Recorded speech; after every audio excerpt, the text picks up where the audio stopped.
Yeah, this is Don Cherry, and this is our very, very, very, very first Don Cherry's Grapevine podcast. And I'm sitting here with my son Tim, who's been through the wars with me. He was on the bench when a lot of things happened, and he's from Boston. I'll tell you a funny story. He even talking like a Bostonian. I remember he come down. I said, well, I have to ask him about school when we were in Boston. I said, how's it? He says, yeah, he says, we learned about shocks today. And I said, oh, that's good. He's learning about cars and stuff. He says, no, shocks. And then my wife said to him, he's talking about sharks. Yeah, you quickly picked up the dropping the R's in Boston. Shock, ka, and everything. It's almost like a different language. Pop was called tonic. Yeah. Somebody said, you want a tonic? And I thought, because I thought it was tonic water. I remember when we went there with Boston and we said, can we have a milkshake? And they shook up a bunch of milk. Right, yeah. Yeah, what do they call them? Frappes. Fraps, yeah. Milkshakes are fraps. Submarines are hoagies. Cindy worked at the hoagie. Yeah, my daughter Cindy went hoagies. And what the heck's a hoagie? And submarine, they have a different language down there. Southie Boston. Yeah. And I remember Johnny Caniff. He was from. He was a great guy, and he played for me in Rochester. And after you'd have a couple of beers, you could not understand this guy, Boost, and you could not understand him. He was a great guy, and I think he became a coach somewhere down the. He was assistant coach for the Bruins. Right. Well, I think that everybody wants to know. Last week was kind of a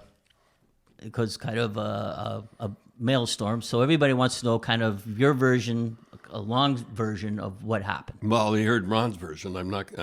He's still a friend. I said a little disappointed, but I won't go any farther than that. No, what happened was evidently I said something, and everybody knows what I said, and I offered to explain, and I guess not an apology, but I was going to smooth it over, and they made conditions that made it impossible for to do it. I just couldn't do it.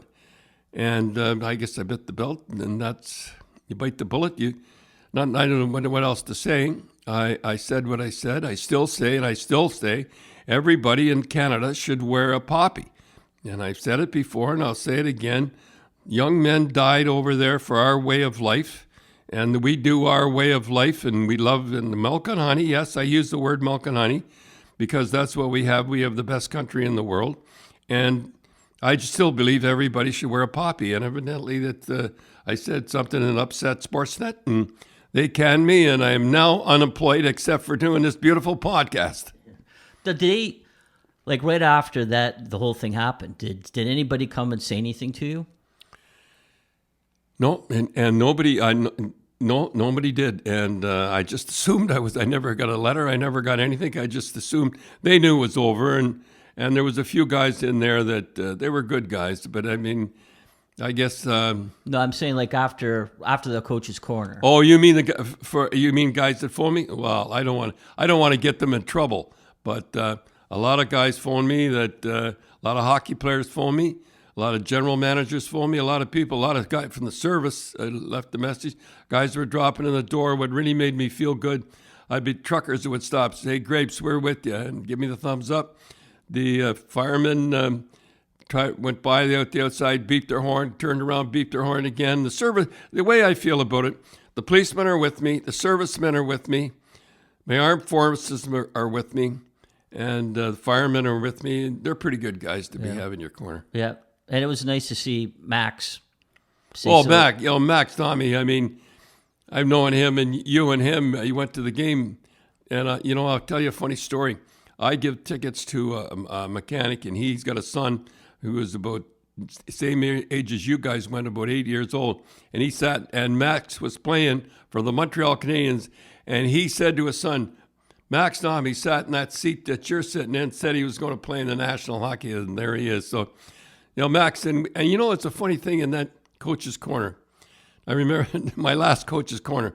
I did something for two young boys from Nova Scotia, Newfoundland.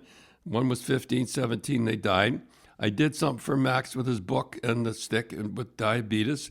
And then I did something for the Brampton Battalion. Nothing was mentioned about that. Nothing. Just two little words just seemed to set everybody off. But hey, that's the way life is. I lived in a vicious world, and I lasted 38 years.